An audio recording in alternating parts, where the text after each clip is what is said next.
হত্যাকাণ্ডের পর আবারও প্রকাশ্যে বাংলায় আইন শৃঙ্খলার কঙ্কাল সার দশাটা।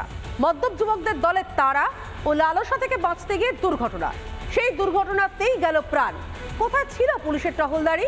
সিসি ফুটেজে কেন ছিল না কোনো নজরদারি? আইন শৃঙ্খলা নিয়ে ছেলে খেলা আর কতদিন চলবে এই বাংলায়?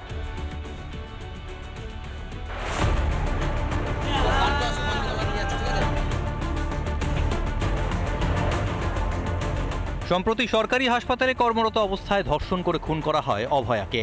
কুলতলি থেকে গুড়াপ, লালসার শিকার নাবালিকা থেকে বৃদ্ধা। এবার পানাগড়ে এক শিল্পীর গাড়িকে ধাওয়া একদল মদ্যপের। দুর্ঘটনায় মৃত্যু হল বছর 27 সুতন্দ্রার। পুরো ঘটনায় কোথায় ছিল পুলিশ? কোথায় ছিল পুলিশের পেট্রোলিং ভ্যান? পুলিশের ভূমিকায় উঠছে একগুচ্ছ প্রশ্ন। জাতীয় সড়কে পুলিশের টহল কোথায়? জাতীয় সড়কে আদৌ ছিল নাকা চেকিং? সিসি ক্যামেরার নজরদারি চলেনি কেন? কয়েক মাস আগে স্বামীকে হারিয়েছেন, এবার একমাত্র মেয়েকে হারিয়ে নিরাপত্তাহীনতার উপরই প্রশ্ন তুলছেন সুতন্দ্রার মা।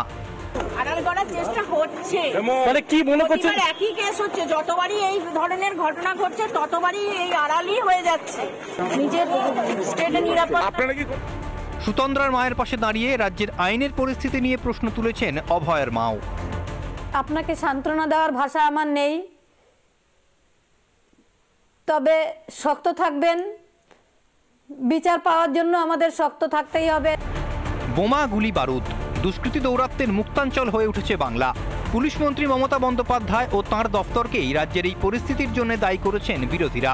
মমতা ব্যানার্জির সরকার আজকে চলছে কিছু দুষ্কৃতীদের দ্বারা, যারা রেপিস্ট, যারা মার্ডারার, যারা মহিলাদের গায়ে হাত দেয়, অত্যাচার করে, বোম বানায়, রোহিঙ্গাদের ঢোকায়, জঙ্গিদের ঢোকায়, তারা আজকে রাজ্য চালাচ্ছে। এই দুর্গাপুরের ঘটনাটা চিৎকার করে করে বলছে, আর্তনাদ করে করে বলছে যে পশ্চিমবঙ্গের নারীর নিরাপত্তা কোথায়। ক্রিমিনালরা পশ্চিমবঙ্গের রাস্তাগুলোকে স্বর্গরাজ্য মনে করে। তারা মনে করে যে বাংলার প্রশাসন ক্রিমিনালদের হয়ে কাজ করবে, বাংলার প্রশাসন সাধারণ মানুষের হয়ে কাজ করুক, এটাই আমাদের আবেদন থাকবে। দিকে দিকে লাগামহীন দুষ্কৃতী দৌরাত্ম্য, অরাজকতার আদৌ কোনো শেষ আছে?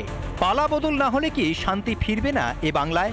26-এ এক কাট্টা হয়ে এই অরাজকতার বিরুদ্ধে লড়াইয়ে নামতে হবে আম জনতাকে। রিপাবলিক বাংলা। নানা ধরনের কন্টেন্ট দেখার জন্য লাইক করুন, শেয়ার করুন আমাদের ফেসবুক পেজ, সাবস্ক্রাইব করুন আমাদের ইউটিউব চ্যানেল।